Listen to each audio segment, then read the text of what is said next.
L'avocate que vous êtes voit passer, j'imagine. Oui, oui, tout à fait. Alors j'écoutais avec intérêt ce que disait François de Closets sur la question des origines de ce fléau. Je pense que de toute façon, de par mon expérience d'avocat, de praticien du droit, il y a un problème sociétal. C'est vrai qu'il y a des facteurs sociaux, des facteurs psychologiques, mais c'est assez transversal la question du harcèlement. C'est quelque chose que l'on retrouve dans beaucoup de milieux. Ce que je voudrais dire, c'est qu'il y a des possibilités de se défendre. Ça, c'est le premier point.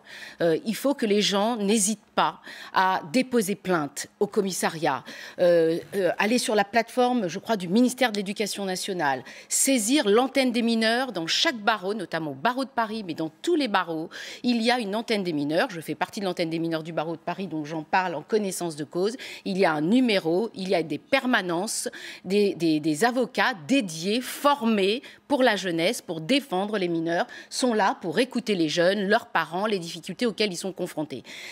Ce qu'il faut savoir, c'est que, comme vous le disiez tout à l'heure, Éric Brunet, nous avons aujourd'hui, de façon assez exceptionnelle, une violence qui est allée à son paroxysme, puisqu'aujourd'hui, ça a conduit à la mort d'une jeune fille.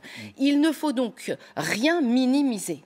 Il ne faut rien prendre à la légère, il faut informer. Alors, c'est vrai aussi que ce que je constate dans ma pratique, c'est que malheureusement, et je ne jette pas l'opprobre, mais j'attire l'attention, les directeurs d'établissement ne sont pas assez attentifs, ne réagissent pas forcément assez rapidement et en amont devraient beaucoup plus faire des formations rassemblées. J'ai eu un cas dernièrement de harcèlement dans une grande école.